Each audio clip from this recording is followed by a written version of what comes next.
भाई लाइक मेरे को लगता है कार्लो एंसेलोटी मानता ही नहीं एल क्लासिको को कुछ सीरियस गेम, वो उसे वो एल क्लासिको को ही फ्रेंडली मानता है भाई।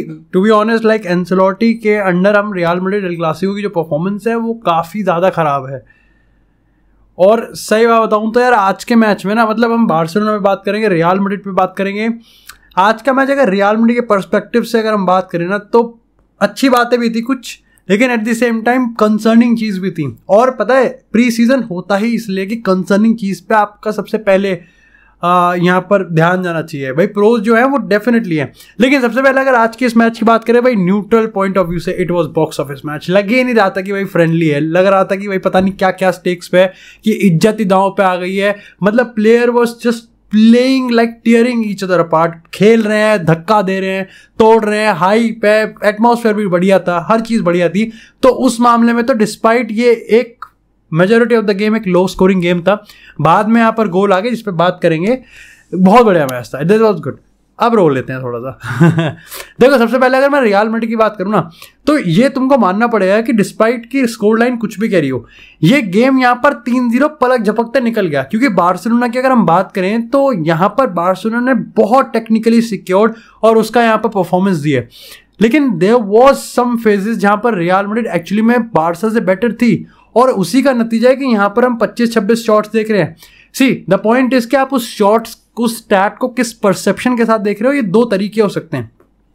26 शॉट में से 5 ऑन टारगेट है, ये एक चीज़ बताता है कि आपके शॉट्स की एफिशिएंसी बहुत ख़राब है, और दूसरी चीज़ है कि आपने जो शॉट्स क्रिएट कर रहे हैं उसकी क्वालिटी भी ख़राब है।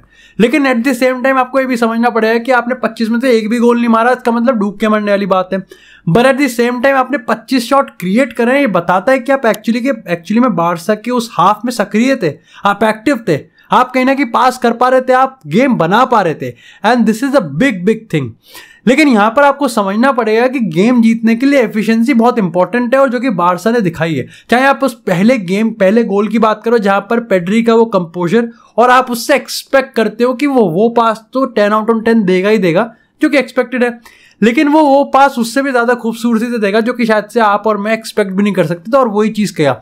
वहां पर डेम्बेले का भी भाई क्रेडिट है। पहली बात तो मैं डेम्बेले का मानता ही नहीं भाई, पीएसजी का प्लेयर खेल ही क्यों रहा है पहली बात तो, बट चलो ठीक है ये वाला मान लेते हैं। लेकिन डेम्बेले का वो जो रन था भाई वो भी बहुत परफेक्टली टाइम था, और डेम्बेले ने लेनी देनी तो कर रखी थी। दो कायदे थे, डेम्बेले ने लेनी देनी दो तरीके से कर रखी, तो हाई लाइन खेल रही थी। और ये बात तो मैं पता नहीं कब से कहता हुआ आ रहा हूं कि कार्लो कितने ही गेम जीत ले, वो डिफेंसिव ऑर्गेनाइजेशन बेटर नहीं कर पा रहा। चाहे आप उसको 4-4-2 डायमंड खिला लो, चाहे 4-3-3 खिला लो, चाहे 56 भोग कुछ भी करवा लो, उसका डिफेंसिव ऑर्गेनाइजेशन बेटर है ही नहीं। और वो बेटर नहीं है तो आप गोल स्कोर कर ही लो, लेकिन गोल, मैंने कल के एपिसोड में भी ये चीज़ कहा था कि आप 100 गोल मार रहे हो और 50 कंसीड कर रहे हो, तो इसका मतलब गोल डिफरेंस 50 का और आप बचे हुए हो। लेकिन इंपॉर्टेंट ये हो जाता है कि चलो आप 70 भी गोल मार रहे हो, सिर्फ 70 मार रहे हो, 30 का गिरावट है, लेकिन अगर आप 20 कंसीड कर रहे हो, वो बहुत ज़्यादा मायने रखता है कि भाई आप कंसीड कम, और कंसीड पे तो कोई है ही नहीं, लगाम पे कोई मतलब ही नहीं है भाई, कंट्रोल तो कोई है ही नहीं। मतलब गोल तो हम ऐसे कंसीड करते हैं जैसे यहाँ पर टॉटनम बॉटल करती है, होना ही है, मतलब कोई मतलब ही नहीं है। देखो पॉइंट ये कि आपके पास गोलकीपर बहुत बढ़िया है, लेकिन आपका डिफेंसिव ऑर्गेनाइजेशन और उसमें भी जो पर्सनल वो है, लाइक आप अगर मेंडी की बात करोगे ऑफेंसिवली बेकार, डिफेंसिवली गुड़गोबर। अगर आप कारवाल की बात करोगे तो बीच का, मतलब वो बीच का रह जाता है कि यार अटैक में, और तो आप ये है कि ना ही आप उसको अटैक में एक्सेल करवा रहे हो और ना ही आप उसको डिफेंसिव एक्सेल में करवा रहे हो। साथ ही भाई बार्सिलोना ने जहाँ एक बहुत बढ़िया लाइक डिस्प्ले किया वो ओरियल रोमियो था। भाई देखो फ्रेंकी डियोंग और ओरियल वो अलग बात है, गुंडोगान के थोड़े गोटे वोटे में दिक्कत आ गई, लेकिन फ्रेंकी डियोंग की परफॉर्मेंस और रोमियो की परफॉर्मेंस भाई एब्सोल्युटली क्लास थी। देखो रोमियो की परफॉर्मेंस तो मैं कहूँगा अंडररेटेड है भाई, मतलब बंदा आपको दिखेगा नहीं, लेकिन बंदा behind the scene back stage से इतना बेहतरीन काम कर रहा है, वो बहुत सही है। And this is why I think Barcelona fans को समझना पड़ेगा कि हर बार सर्जियो बुस्केट्स की परफॉर्मेंस को आप साइड बाय साइड नहीं रख सकते।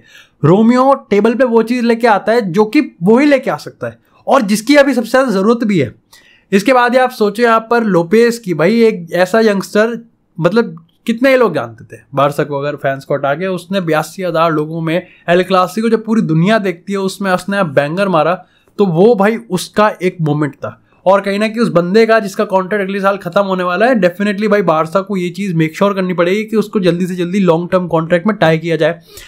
यहां पर अगर ऑफेंसिव की बात करें कि भाई आपने 26 गोल 26 शॉट मारे हैं, इसका मतलब तोड़ तो रहे होंगे।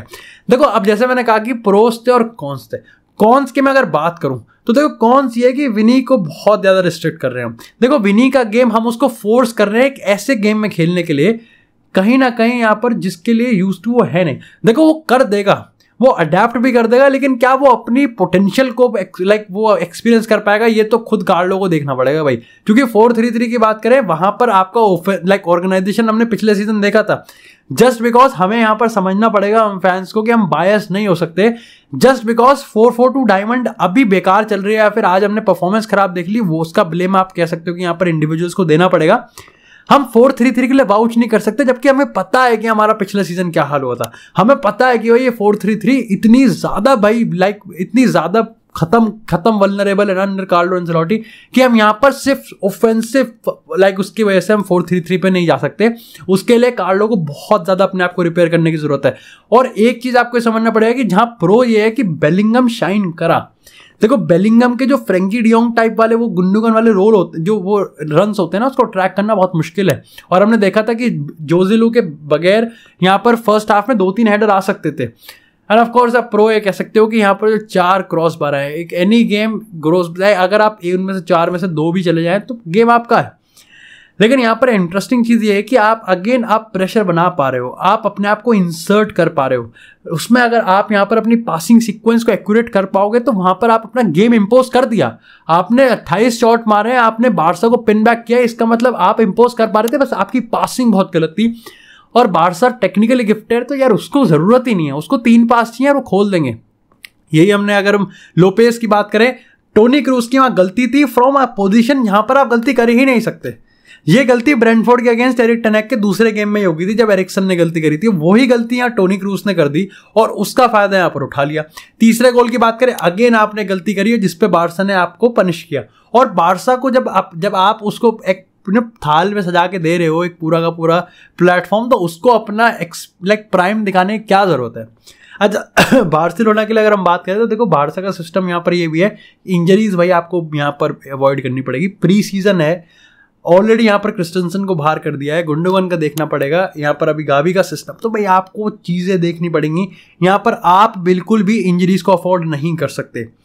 दूसरी चीज़ यहाँ पर ये है कि काफ़ी लोग अब ये सवाल उठा रहे हैं कि भाई तू 4-4-2 डायमंड तो खिला रहा है कार्लो, लेकिन क्या इसके पीछे यही रीज़न है कि तू अपनी सारी मिडफील्ड की डेप्थ जहाँ पर है तो उनको मैक्सिमम उसको यहाँ पर एम्बेड करना चाहता है, बिकॉज मिडफील्ड में सबसे ज़्यादा डेप्थ है। तो तेरे को यहाँ पर मिडफील्ड से ज़्यादा बंदे खिलाने जिससे उनका टाइम भी हो सके और उनकी प्रोफाइल को भी डेवलप करे।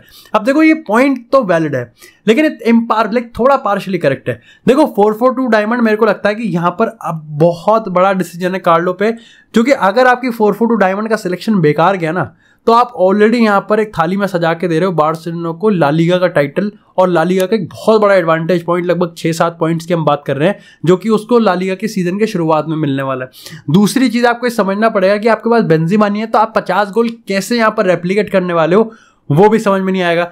अच्छा जोजिलो की साइनिंग वही चीज़ थी, जोजिलो एक होप की तरह है रियल मैड्रिड के फैंस के लिए कि भैया होप तो है, तो जोजिलो की ऐसा भी नहीं होना कि जोजिलो जो होप बन के है उसको जब लेके आएंगे तो वो भी फ्लॉप हो जाए।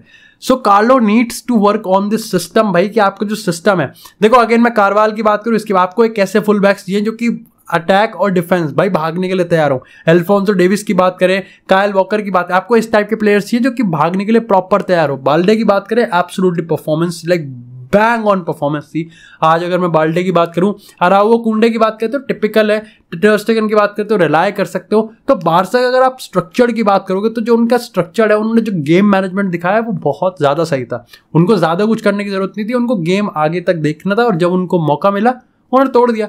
रेस्टलेस कौन थी? मैड्रिड थी। पैनिक कौन करी थी? मैड्रिड करी थी। पैनिक में गंदी पासिंग कौन करी थी? वो भी मैड्रिड करी थी। देखो यहाँ पर मैंने आज एक चीज और देखी कि आप टोनी क्रूज और मॉड्रिच दोनों बढ़िया है भाई, सलमान खान टाइप वाले हैं कि गाड़ी अब भाई चलाएगा, लेकिन दोनों साथ में नहीं चला सकते। कहीं ना कहीं यहाँ पर आप कंट्रोल खो दिया आपने। और यही है कि आने वाले टाइम में हम देखेंगे कि जब प्री सीजन हट जाएगा तो शायद से लुका मॉड्रिच वो प्लेयर होगा जो कि सबसे कम गेम टाइम देखेगा। And I think Jude Bellingham, Tchouameni, कामाविंगा और यहाँ पर अगर हम बात करें वाल्वर्दे की, और इसमें क्रूज को भी आप बाद में एम्बर्ट कर सकते हो, ये सारे प्लेयर्स होंगे जिसको सबसे ज़्यादा मौका मिले, क्योंकि चुआमेनी की परफॉर्मेंस आज अच्छी थी, काफ़ी अच्छी थी। बाकी ओवरऑल यार यही है कि भाई प्री सीजन है, लेकिन यहाँ पर प्रोज भी थे कॉन्स भी थे। और अगर बारसा की बात करें तो यार बारसा के लिए चीज़ें काफ़ी सही हैं, बस अपनी इंजरीज को और यहाँ पर 1-2 साइनिंग को उनको देखना पड़ेगा। ओवरऑल भाई that was this my review. अगर तुमको एपिसोड पसंद आया तो एपिसोड को लाइक करें, चैनल को सब्सक्राइब करें, आपको इससे फुटबॉल से एक्सक्लूसिव कंटेंट चैनल पर मिलता रहेगा। तब तक के लिए stay tuned, stay safe and I will see you guys in next episode.